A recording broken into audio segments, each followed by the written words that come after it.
Hey, everybody. Welcome to With Under Applause, a podcast where two friends get together to discuss the events and ideas that will shape our uncertain future. I am your host, Steve, along with my co host, Zach. What is up? Not much, man. People growing up, helping people, fix computers and shit like that, and get into gaming on computers. Like, it's it's a fun life when you have the time to help people out. I'm gonna Yeah. say that. Yeah. Everything's going good on my end, man. I would be lying if I didn't say I was fucking anxious. I'm sure. So we got, I think, a little bit. Our first clip is going to be about the flooding in Acapulco. We didn't even talk that there's like a fucking manhunt for some like army reservist like who shot up like a bowling alley in a restaurant and like killed 20 something people and injured like 50 in fucking Maine. It killed 18. Was it 18? How many did I say? 20 something? Yeah. I think they caught him though. Oh, did they? Last Yeah, I saw there was a manhunt. I didn't follow it that closely, I didn't but follow I it know it either, happened. but I saw some pictures of a long-haired fella.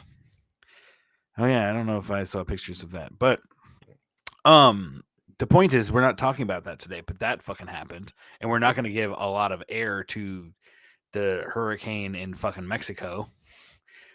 Because surprise, like extreme weather events. I saw Paul Beckwith just covered a Vice article about how 15,000 scientists kind of, I don't know if they produced a statement or a letter or like if organizations representing 15,000 scientists made these statements, but basically they're like, oh, hey, we're fucked. Like we are experiencing like really, really crazy shit.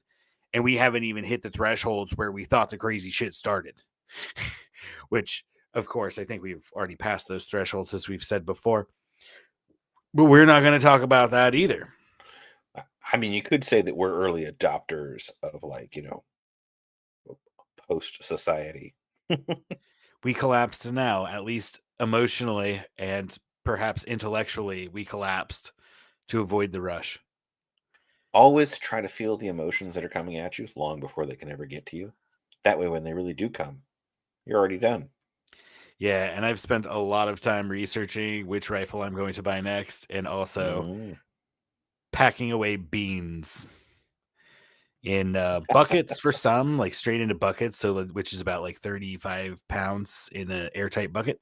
Hmm. And then some like split peas, lentils, garbanzo beans. We packed into 3-pound packs for peas and lentils and 5-pound packs for garbanzo beans. And they're all packed in Mylar airtight with oxygen absorbers and shit. So they're good for like the next 20 fucking years if the packaging stays maintains its integrity, right? Doesn't get wet, doesn't get chewed through by rodents. Yeah. It's good for at least 20 years. So we Nice. just got a few more things to add into the assortment, and then we're going to pack individual buckets, I aim which to will make be airtight myself themselves and then much more moisture resistant. Although the Mylar does a pretty good job. that.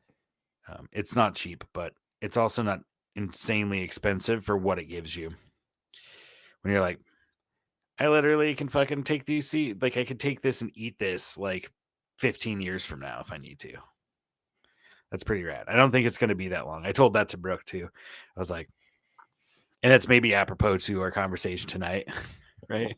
It's like, I'm like, all this stuff that's like, we could do like spend a little bit more energy and financial resources into doing it a little bit better than the way we're doing it. But like, realistically speaking, we don't need to push for that 30th year, right? Like, realistically speaking, we will probably eat all the rice in this house in the next 15 years Yeah. because there's going to be fucking crop failures. Or there's going to be some conflict where the government's like, the rice farmers around here are like, no, we're not even going to have rice to sell because the government already fucking bought it. You know what I want is I want California to get even more prolific, more rain, more fertility, but then like heavily contested militarily.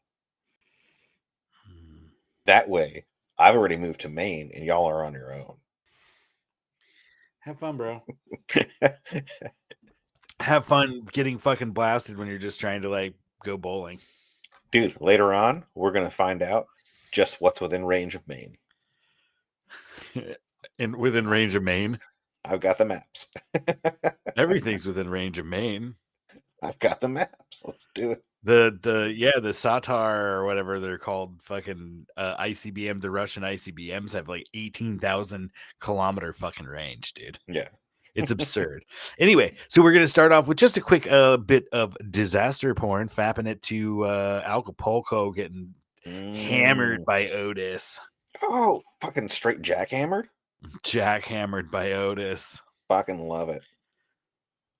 Drone footage showed the havoc caused by Hurricane Otis in the Mexican beach resort of Acapulco. Look at that shit. That water's dirty. So dirty. The Category 5 storm left a trail of widespread destruction, causing flooding that submerged vehicles and buildings. Footage shows a tennis stadium that is partially submerged. Authorities said that 300,000 people were still without electricity. Run, tennis fans, run. Hurricane Otis took authorities by surprise as it grew from a tropical storm into a hurricane with winds of more than 250 kilometers an hour. What is that in freedom units? I don't know. 850,000 people live there, which is Yep. currently inaccessible as main roads have been cut off by landslides and overflowing rivers. From The Guardian. So, like, are you Randy, dude? From that disaster porn? Because I am.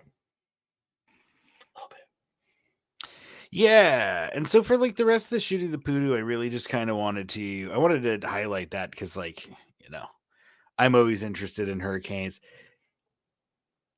and other like kind of climate disasters, and like because this is how it happens, right? And then you just like wipe that out, and it doesn't kill that many people, right? But then people get scattered, which was always the central narrative to like my advocacy for like how housing democracy.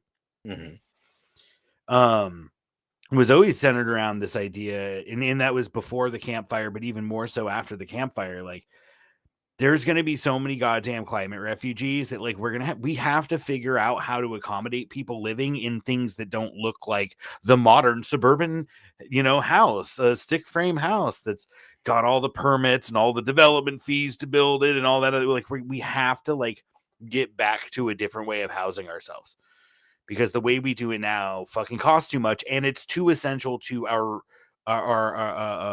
metabolic processes, right? It's too essential to us as an organism to have it be out of reach for so many due to bureaucratic largesse and speculation and greed on the part of the developers, etc. We have to figure out, because like there's just several 100,000 people that need a place to stay, and they might rebuild, but there might not be the resources. I don't know.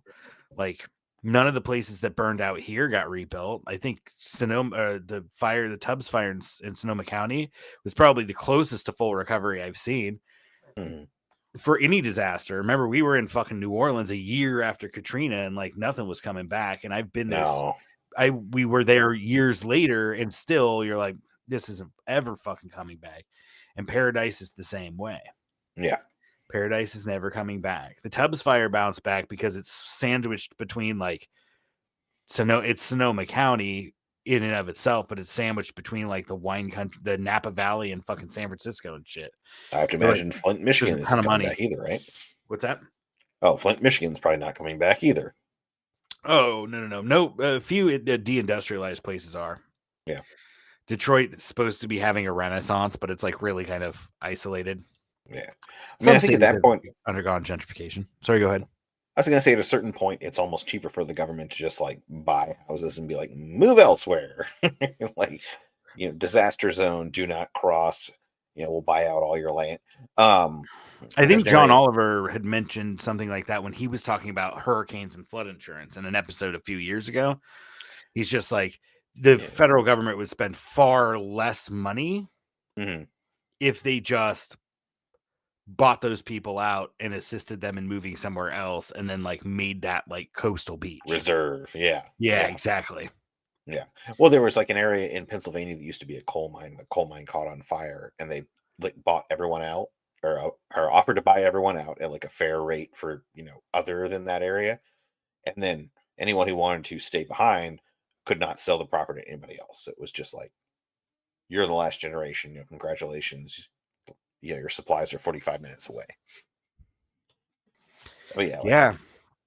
And I that could sort of see, shit happens, and it's kind of cool in its own way. But yeah, I would not be opposed to seeing coastal regions go back to the way they were before we started, making them into cities. yeah, I mean, I think the hydrology would really appreciate being able to fucking connect itself between where the rain drops and where the rain goes, right? Like, instead of having a bunch of fucking very expensive infrastructure Yeah, and you're standing better between able to like withstand where the hurricanes. water falls and where the water wants to be. Hmm. And the Mississippi could definitely stand to have more water. For sure. All right, moving on. So we're going to cover a couple things that we had discussed or brought up last time, but I wanted to really clarify and qualify, if that makes sense. Because I think I just kind of said, I think this, but didn't have the information. And I was like, fuck it. Hmm. I should know that. Like, that seems really important. And so here we go.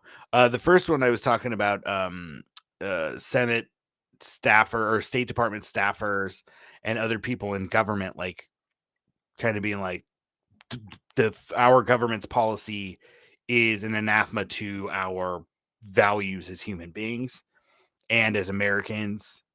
And so they like resigned or, wagged their finger in a fucking letter or whatever it might be, right? So anyway, if you want to go to this first article, this is the guy. I didn't even catch his full name. It's at the top, but we started here. His last name is Paul. Are you gonna go back to the beginning just to see? Yeah. Why not? We're shooting the Poodoo. Josh Paul. Josh Paul. Really, Josh, huh? Okay. Josh Paul has said he believes Israel's heavy military response to Hamas resulted in thousands of civilian deaths has been counterproductive to its own security, which a lot of people are talking about that. And then a U.S. State Department official explained his decision to resign over the Biden administration's commitment to provide military aid to Israel following Hamas's deadly attack on the country nearly 2 weeks ago. Speaking to ABC News' Brad Milkey on Start Here, Paul said he believed Israel's heavy military response to Hamas was disproportionate, basically. And then what I wanted to point out a little bit further down in the article, because it's basically him rejecting it, right? Give me a sec. There we go. Yeah. So,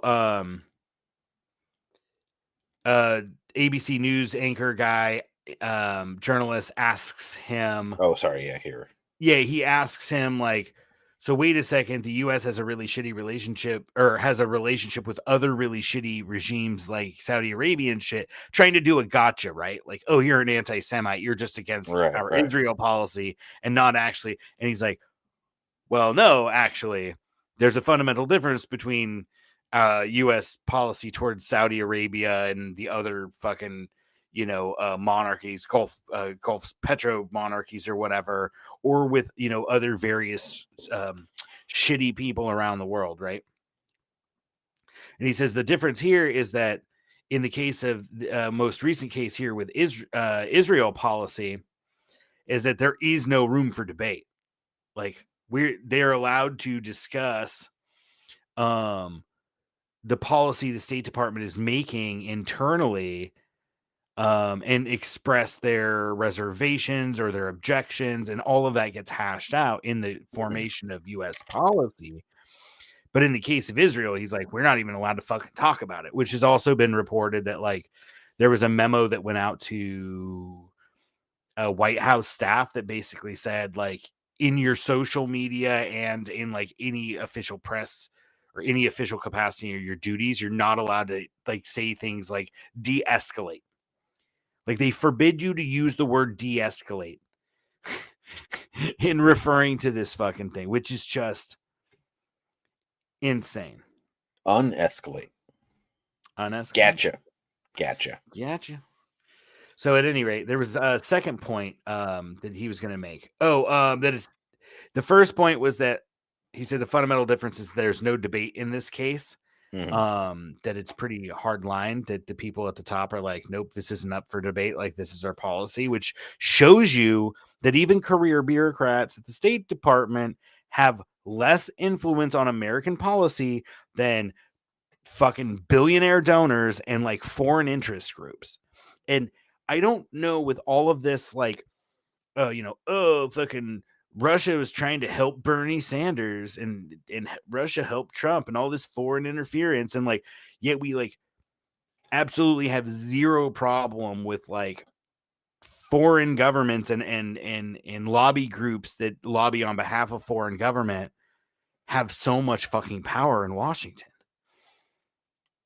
And I think it's because I don't really want to fucking get our channel fucking kicked off YouTube before we even really get started, but like, are they the same people? There's a very, very, very wealthy and powerful interest group that is beholden to this idea of the Zionist state.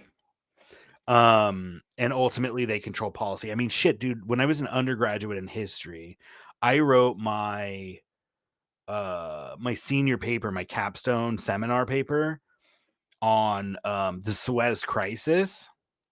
And as far as back then, when I was doing my paper, one of the things, one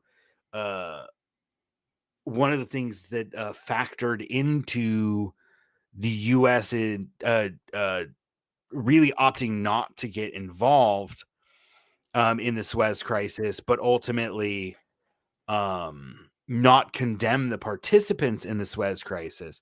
This is where like France and the UK and Israel, I think, invaded Egypt to seize control of the Suez Canal, which connects the Mediterranean to the Red Sea. It shaves like weeks and weeks and weeks off of fucking shipping travel from Asia to Europe. Not just shipping. Oil. Not just oil. What else? What else is there? Naval vessels. You said it.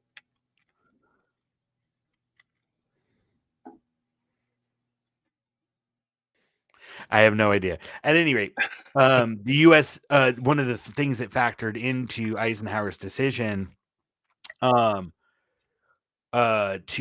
not condemn it was that he's like, they fucking timed it. Like, and that was, it's the historians write about this, that the invasion was timed in such a way that it would not hurt their kind of ally in the election. Like, it was literally built, decisions were made based on the proximity of the fucking 54 election.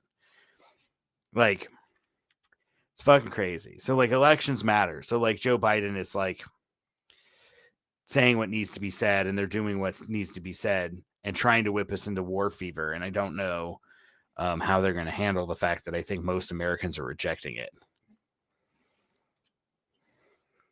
What do you got there?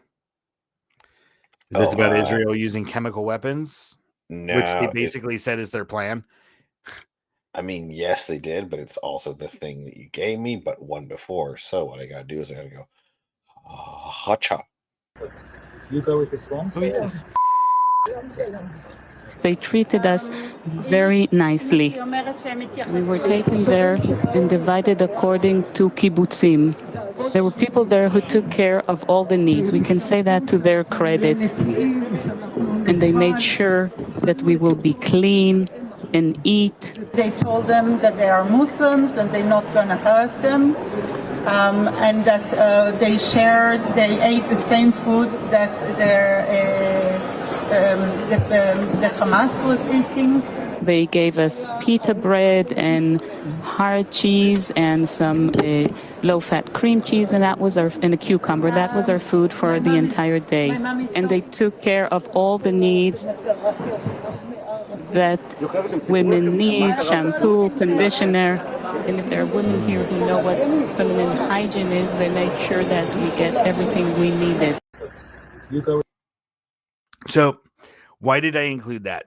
because like part of this whole what is really remarkable about what's happening is how thick the propaganda is. And you have Josh Paul, this State Department official, resigned from his government post, which like I don't know his circumstances. Maybe he was like pretty much at pension age, or maybe he had maxed his pension, so he's like, I'll resign, right? I don't know his particular, or if he's just like, I'm throwing away literally a career I'm right in the middle of for my, personal principles. I don't know. Either way, I think he was correct in making the decision he did, and I think he's correct by coming forward, about it. And what he was saying about how like there is no debate, we're not allowed to talk about this. They gave us words we're not allowed to use, a list of words we're not allowed to use, etc., so forth. And that just goes to show how thick the propaganda is, because like a lot of this is like been around. Oh, like they took all these old ladies and all these people as like hostages. And I'm not saying that being a hostage is great. They were probably terrified. In fact, I know a lot of people being released were like, this fucking sucked. But like, I'm happy that woman. What's that? Well, I should clarify it. She said, pita bread, hard cheese, cream cheese for the, like maybe a cucumber for the day. For the day. And so it almost sounds like someone who's just like, not bad, but not good. B-. Well, and also because that might be all they had. Yeah. Bread and cheese. Right. Well, and I believe she also said like, we ate with them or something like that. Or Yeah, she's basically like, no, they ate the same things as us. It's not like they gave us scraps and then they were eating well. Like, no, we actually ate together. They came in when we ate, they ate. Yeah. Which kind of makes sense. Right. Yeah. You're like, well, you're eating and saves time. The food distro comes by once a day or twice a day. We all eat at the same time. I thought that was fascinating. And interestingly enough, there's a Democracy Now. The YouTube headline, at least earlier today, said freed Hamas hostage. 85 says she was treated well after enduring. It looks like it says enduring hell. But then when you go to the print version in NPR, it's a much shorter headline, and it says freed Israeli hostage. Hamas kidnapping was, quote, hell, end quote. And I don't doubt that being kidnapped is fucking terrible, but when she's like, oh no, they gave us feminine hygiene products, they made sure that we were kept clean. Like they did not treat them as prisoners of war. They treated them as the bargaining chips that most of us assumed they were. They took hostages so that like that they could forestall a ground invasion or otherwise like try and negotiate. And I heard an interview, it might have been elsewhere, but or maybe it was in that clip and I just missed it the second watch through, but said something to the effect of that the captors were like, no, we're Muslims, like we're not gonna like mistreat you, like it is literally against our fucking religion to mistreat you, which just goes to show again that when it actually comes human to human, there is actually so much to celebrate about Palestinians and their culture and their religious practices and their history and legacy and their ancestry and all that. Well, and it's really just them fighting the state of Israel, and how even people in Israel, not the settlers that are running into the West Bank and murdering people, right? Which has been ongoing for decades and decades and decades of just settler violence. The state just like turn. Oh no, we'll deal with this in a couple days. Like get it out if you need to, right? They're just vigilantes and they go out and start basically they're lynch mobs is what they are. Settler lynch mobs. I heard they killed somebody and then they came back this was just earlier this week. They killed a few people and then they came back when the families gathered for the fucking funeral and they attacked the funeral. It's fucking insane. And this is in the part of Palestinian Israel, I guess you could say it, in the West Bank that Hamas does not exist in the West Bank. And there's so much violence in the West Bank. I would say that I need an article for that, or some video for that, or something. You can't take everything at face value. So even that claim. No, 100%. I mean, I think that's fairly well established. I haven't seen anybody refute that, and it doesn't seem to. It fits the broader pattern that there's plenty of evidence demonstrating this over many years.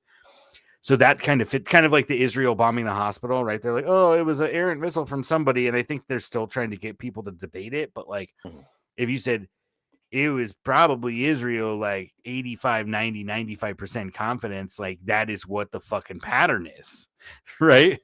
The pattern is not errant rockets, errant Hamas rockets killing Palestinian civilians. No, it's fucking Israel shooting rockets and dropping bombs is the pattern, right? Yes.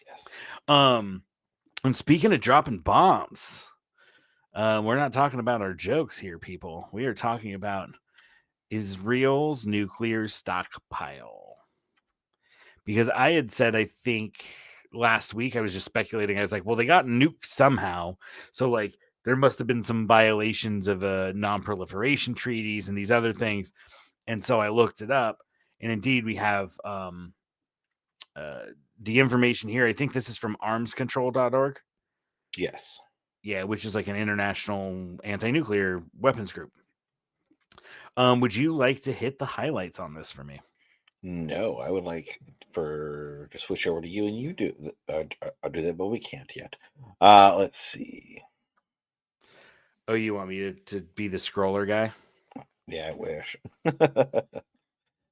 I could go to the restroom. We need to just set copy and paste into cards and just hit an arrow, and then read it that way. Yeah, that takes too much pre-production time. We're fucking lazy. Especially on a fucking Thursday. Especially on a Thursday. Yeah, we don't have staff. I was making chicken soup half the afternoon and packing beans the first half because fucking prepping is a lifestyle. I was fucking cooking bread, because we ran out of bread, and I was like, "Oh shit!" Because I wanted to eat some bread. Time to make bread for sandwiches. We used up the last of it this morning. No, let's see. We got fact sheet: Israel's nuclear inventory. Let's see how many. 90 plutonium-based warheads. 90. And enough plutonium to double, for 100 to 200 weapons. Yeah. Yeah. Let's see. And they're calling it a sizable minimal deterrent. Yeah. And then, so we're not going to necessarily read this because, of course, as always, we put the links to our sources in the show notes so that you can look at. Oh, here we go. Jericho 2 with a range of 1,500 miles. So kilometers. So that's like 3,000 miles, right? No, kilometers are shorter than miles. Oh, they're 1.6 mile. Yeah. Let's see. Jericho. Oh, 1.6 miles per kilometer. Yeah. Okay, so here we go. This is a Jericho 1 missile. This is 500 kilometers, and you can see they can get Turkey, Syria, Iraq, parts of Saudi Arabia, etc. And then when we go 1,500, which we're not allowed to do on this particular website, which I thought was interesting. Let me go over to here. I got to this, which acknowledges that the world is more easily divided into like these sorts of slices. Yeah. Yeah, when you're talking about range. So this is for Jericho 3. This is for like I think Jericho 3 is the most modern one, and it's 5,500 kilometers. And so if you're launching from, I believe this map is... They're all ground-based. Jerusalem. Boop. Sure. So yeah, you can get like all of this darkened area. What? For real? Yeah. Yeah. Because here's Jerusalem. You go directly down. That's going to be your 5,500. This is Jericho 3, though, not Jericho 2. Okay. Jericho 2 is currently what they have. It's only 1,500. I'll do that next. But this is like worst case scenario. And we don't know, because I think that's an important part of what I wanted to get out today. Right. Is that like they don't disclose anything. They are not a party to the non-proliferation treaty. I don't think they're a party to the test ban treaty or any of those others. No. They have they don't even comply with some IEEA inspections and regulations. Like they are literally 100% in as far as the international community is concerned. They are a fucking black sheep, or they are a toddler refusing to follow the rules. Yeah. Which is telling in a lot of ways, because they're Yeah. basically like, oh no, like it's funny when they always like, oh, we're the victim, and you look at the international community and the UN and shit, and you're like, well, most of the countries of the world see through your bullshit, right? Mm-hmm. And then they look and you're like, you're not a party to the to any of these important conventions, right? Like all of these ways that we've kind of conceived as an international community, as planetary citizens, to come up with some sort of way to govern ourselves and to kind of rein in our excesses. And Israel is like, nope, not going to do it, and we're going to violate. We're not a party to the Chemical Conventions Treaty, so we're totally going to use nerve gas in the tunnels to flush Hamas out. And you're like, that sounds fucking terrible.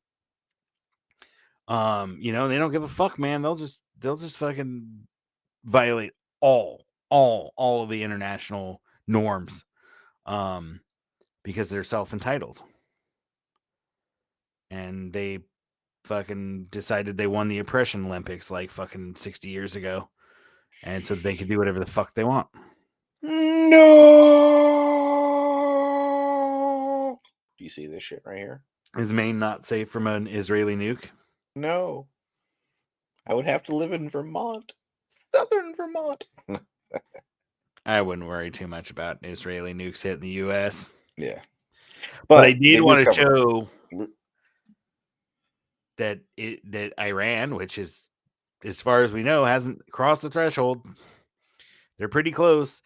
It would be interesting to see Iran to be like, surprise, we actually did develop a nuke and you just didn't know it. I don't want that to happen. So they could basically nuke any of their neighbors they wanted. And they have a lot of them. How many major cities are in the Middle East? Like Syria, I think, used to have like 5 or 6, right? Iraq had 3 or 4, maybe 5, 6, something like that. Iran probably has 6 major cities. Iran might have a few more larger cities, but in terms of like the way that industrial infrastructure tends to, like, because human settlement patterns are nodal, right? So like you're gonna have some node connections that are much larger and much busier, based on geographic factors, etc., right? And just historical settlement patterns and stuff. You're gonna have some nodes that are more important than others, right? And all you have to do is drop one of those missiles that I think I saw a YouTube clip. I don't think I put it in the tracker, but I think it's like each of their missiles, their main ground-based missiles,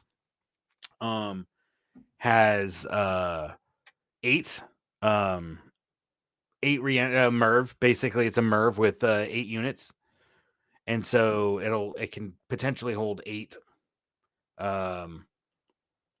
hold 8 smaller nukes. And I think their yields I saw were between 150 kilotons and 400 kilotons, I think. So at any rate, if Israel really wanted to, and they might, because if anybody's going to use a nuke, it'd probably be Israel or the US, because they're the most self-entitled.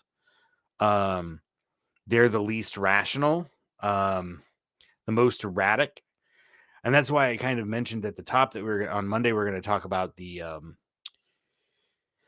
new House Speaker, because he's part of that kind of like religious fundamentalist, like Christian fundamentalist or evangelical dominionist or whatever you want to call him, sect of, or like radically right-wing Christians that believe like conflict in the Holy Land is going to bring about like the second coming of Jesus or whatever. So they're all for stoking that, right? Because they want to bring about the second coming of Jesus so they can get raptured and go to heaven, because they believe in fairy tales. And And the guy they just elected to be the Speaker of the House is along those lines. We're going to go into it a bit more on Monday and kind of look into it, make sure that people aren't feeding me a line that he's a crazy super right winger, and determine for myself that he is indeed that. But that is what I was hearing this morning, and it makes sense because Netanyahu just spouted a bunch of rhetoric about this being like the fulfillment of a biblical prophecy. And so we're kind of at that moment where like some people believe that the second coming of Jesus requires there be some really nasty conflict in the Holy Land. And it seems like the leadership in Israel are all for it. And it seems like the leadership or the portion of the ruling class that currently holds power and has been somewhat like kind of holding more power on the American political right, are converging. They're converging over there. So definitely the US or Israel are going to nuke. Israel probably now at this point is more likely to like, oh, I'm going to preemptively hit Iran, or, we saw Iran, or we created proof that Iran, or created evidence that Iran was arming like Hamas rebels or something, or Hezbollah gets involved and Iran has fingerprints on it, or however it is, right? I just definitely think that it's more than plausible that a few nukes fly. And if they got, let's say there's 2 warheads on every Jericho missile, and they have 90 warheads, potentially up to 200 warheads, right? Is that warheads or missiles? Do you recall? They count them in warheads, don't they? I don't know. That'd be good to find out. Because if they're just like, oh no, these are nuclear capable missiles, we have 200 of them. That's not that impressive. I mean, it is, given that, like each missile typically has a certain number. Oh, there you go. I think it is that each missile carries some number of warheads. And the idea is it gets to a certain point and they all kind of... Yeah, that's what a MIRV is, a multiple individual reentry vehicle. Yeah. I think. So yeah, the missile carries it up into basically like upper atmosphere, where it can travel with less fuel because the air is thinner, and it arcs on a huge trajectory. That's why they're ballistic. They're not precision or guided where there's a computer really telling it where to go. They launch it on a trajectory and it just follows fucking math and gravity and shit. Yeah. And they shoot it. Requires very little interference. Yeah. And then the re-entry vehicles, it'll pop open. There'll be several other smaller missiles. And my understanding was that they can be outfitted with any number up to their max payload, which I think they said the Jericho 2s had a payload of 8. I want to say I read. And I'm saying that not every missile is going to necessarily have more than one warhead. And I most certainly would guess that one missile would not carry more than a couple, maybe 3 warheads. Because like they also have dummy warheads, right? That's part of the purpose of the MIRV, is that like they send out a bunch and it makes it a lot harder for like missile defense systems to intercept them all. And then it's just kind of numbers game if they intercept fake warheads over the real warheads. And the real warheads get to detonation altitude or whatever for their air burst or whatever. And so if there was just like if they had 100 missiles, 150 missiles, each with 2 warheads, like 2 warheads is enough to take like out pretty much any city. Because these aren't huge. 150, I think they said 150 to 400 kiloton, right? But 150 kiloton, is enough to take out, like, vaporize a mile, right? Destroy and kill everybody in another mile or 2, and then also break windows, damage people, and expose people to radiation for another 6 or 8, 10 miles. Yeah. And then the fallout cloud could extend somewhat linearly another fucking 100 miles. It's a big fucking deal. Sorry, go ahead. I was going to say, officially, they only have Jericho 2s, which can't carry a nuclear payload. But mind you, the nuclear payload they're talking about on the Jericho 3 is 150 bare minimum. So I'm pretty sure like you could retrofit something pretty badass on a Jericho 2 because they have the Oh, the same Jericho payload. 2s don't have MIRVs? Not according to the specs from the factory, but you can modify a lot of things. It just has a shorter range, is all. Yeah. It's got like I don't less think than they a third need a range. long range. No, they don't. I don't really see they have maybe there might be like military assets in the Black Sea. That's the other thing too, is the Ukraine is not, as far as the fucking, as far as the ballistic missile flies, Ukraine is not that far from Israel. Yeah. It's really not. Yeah. Right? Like, we also come from the United States, which is like fucking huge. So anytime you're like, well, it's not that far, it's like Well, no. San Francisco to Denver. And you're like, Well, I yeah, but mean, that's really fucking far. well, no, never mind. Let me see. Keep talking. No, you're good, dude. You're good. I think we're approaching the end of our time here. Do we have anything else? I did kind of want to go through that article a bit more in depth, but it's totally fine. One of the takeaways, they do not have submarine. They don't really have submarines to speak of. Oh yeah, and so They I have mean, if you some want, submarines, but they don't have any nuclear capable. So they do not. And I guess as far as the nuclear triad goes, the nuclear submarine, the U.S. and the Russian nuclear submarines Mhm. are absolutely the most fucking terrifying because you can't know where they are and they're capable of getting real close, which means that Yeah. your fucking warning systems don't have time. I You can just saw. be like, oh shit. Like for us here, like, bro, they could get 20, 30, 40, 50 miles off the coast, and a missile that travels 250 miles an hour only has to go, or whatever. It's a fucking 10-minute flight. Yeah. Or whatever it is. Yeah. And that's like 10 minutes warning is nothing. Certainly not enough to fucking take all the radiation preps that I planned for. Nope. Honestly, I saw. even fucking 30 minutes, like a missile from Russia is not fucking long enough for me to implement what my plan would be. Go ahead. Oh, there was a question, like, oh yeah, like what's the difference of serving on a fast attack submarine versus a boomer submarine? It's like, oh well, do you want to see the world? Like, well, yeah, okay. Do you want to see the North Pole and Santa? Like, yes, boomer for you because that's where all the secret shit happens. Like, pretty much if you're on one of the nuclear ones, you're only seeing home and fictional places, but mostly home. Oh, really? Yeah, yeah. I mean, I was thankful to be on a fast attack because, we actually got to go places like, Greece, Italy, Spain, Turkey, all that good shit, as opposed to, other and longer deployments and people on the are on the SSBNs are just out there, patrolling between some home and some place that they need to be in order to make sure that China or Russia gets bombed. That's about it.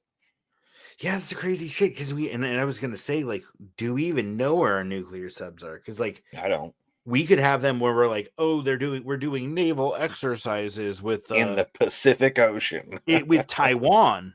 Yeah. Similar Yeah. personnel complement. Yeah. And the thing is, You almost have missileers, and then everybody else is the same, right? what was that now? You basically have the same personnel complement, right? Yeah, yeah. It varies by size, but yeah, you don't do a whole bunch more for no reason.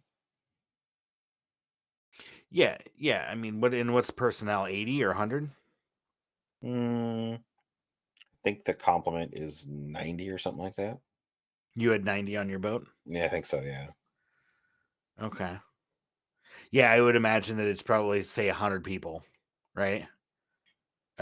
Just as a round number. Like, okay. Can you store enough provisions for 100 people for how long? A month? Like, how long could you be at sea without fucking resupply?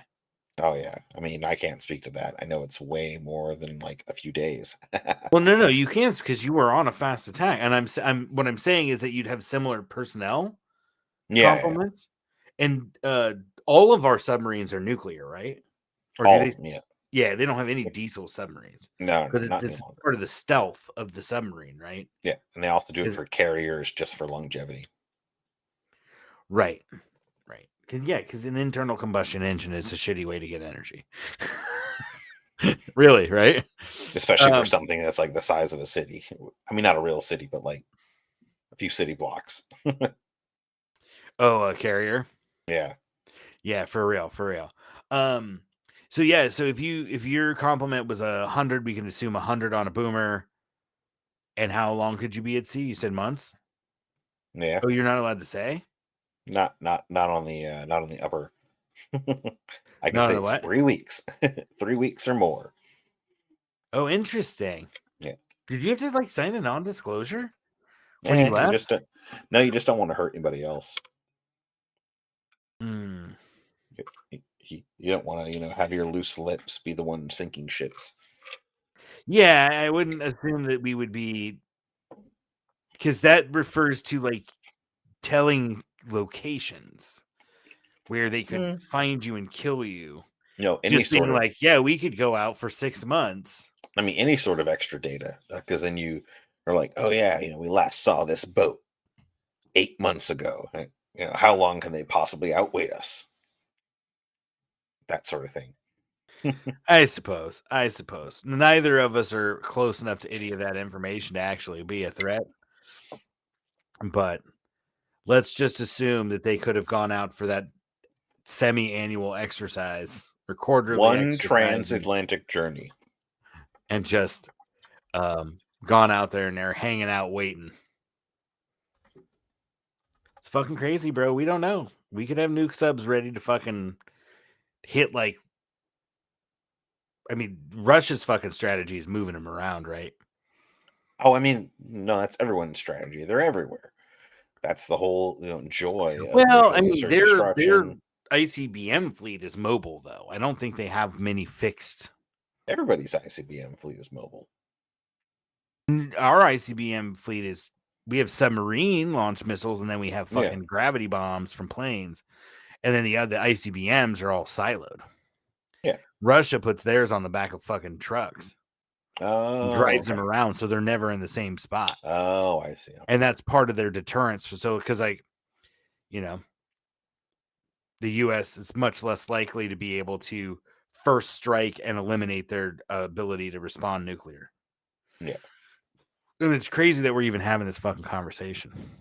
I mean, they kept evolving and we didn't, it sounds like. Maybe. I think they did. I do, in a lot of ways, think they're superior.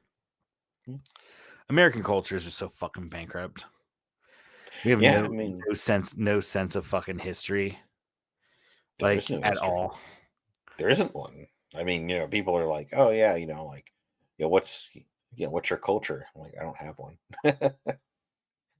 I'm a mix of a bunch of people from little tiny countries in Europe that fought each other for a long ass time. And none of us liked each other, but we fucked. Oh, we fucked. And now here I am. Yeah, so I think that was the last of our material, right? Yes, it was. So great. We didn't really actually hit a lot of the points. France was the one. You kind of just skipped to the map, and we missed the article. But to the point, last time, Monday, I had mentioned, well, France got their nukes somewhere. This article, check the show notes and read this article from armscontrol.org. And you'll see that basically like France was largely responsible. The U.S. played a minor role, but France really was like the one that led that. Also, there might have been like a clandestine nuclear test with in conjunction with South Africa. I want to say maybe South Africa was trying to develop a nuke and Israel was working with them because they weren't party to the non-proliferation treaty. Israel is in good company with the likes of North Korea and Pakistan. In what way? I mean, In not being signatories to the Non-Proliferation Treaty. Gotcha. Yeah. Aren't we? We are members, yeah. Oh, okay. But it doesn't matter. No. If we sign that treaty and then kind of backdoor helped Israel get equipment they needed to create heavy water so that they could experiment with and or model on fusion bombs or whatever, H bombs. Mm-hmm. I don't know. That is one way around it, is what I'll say. Get somebody else to do your dirty work. Maybe. I don't know. All I know is this whole situation is fucked. I don't think it's going to get better. I think it's going to get worse. I think the U.S. is genuinely preparing. I think that the reporting that suggested the U.S. asked Israel to hold off so that they could continue preparing their military assets, and like without like formal declarations of war and without like really the ability to wage war in all those places at the same time. Mm-hmm. Like, I don't see it going any other way than nuclear. Like, I don't see, because what it is like, all right, we either throw hundreds of thousands of men into a meat grinder, which clearly the public isn't okay with. Right. We weren't even okay with fucking Iraq, and I think we had 5,000-ish dead, and then another maybe fucking few tens of thousands wounded, right? Yeah, sounds about right. And we weren't okay with it. And that's not to count all the civilian casualties in Iraq or any fallout or suicides of veterans or any of that, right? Like, so the true cost of war can never be accounted, I think. Mm-hmm. I think it's fair to say that. But ultimately, I don't think there's any political will among the public. You can play the music, by the way. I don't think there's I don't think there's generally the political will among the public to embark on a potentially prolonged violent conflict with conventional armies like Iran. I think that BRICS, as we discussed on Monday, is a really big deal. I think the U.S. is scared because the U.S. economy and its money printing venture has been predicated on us being the global reserve currency for oil. It's called the petrodollar. And that order's at risk. And ruling classes will do what ruling classes do, which is do everything in their power to keep the people placated just enough to stay in power. I need a new phone and a faster computer. Can you help me? I know. I would like to have alcohol that's cheaper. My beer costs too much money. I'll make my own. We'll make our own, maybe. I don't know. Probably. That's my skill. Seems like a lot of work. Hey, man. In the future, it's the only way to work. That's true, too. I'll let the young people defend the turf. I'll make the booze to keep that. That is true. We are at a fortunate age that we're almost. I would like to say that we're beyond combat. We're not combat ready for sure, but we're beyond that. 35 is the cutoff. Well, look what fucking Ukraine did, dude. Yeah. They're just taking people 15 to 65 right off the street. Yeah. The normal age for the military in the U.S. is 35. That's the cutoff. Yeah. For new entry, for re-entry, yes. Yep. By the standards that have been established previously, we're okay. But with there being a recruiting crisis and the U.S. wanting to go balls deep into a fucking conflict in Southwest Asia and in Eastern Europe and in the fucking Taiwan Strait or whatever, all at the same time, do you think, are they just going to rely on fucking drones? This is why I think they're going to go nuclear. Because I don't think they're going to draft us. I think they might try. I don't think it would go very well.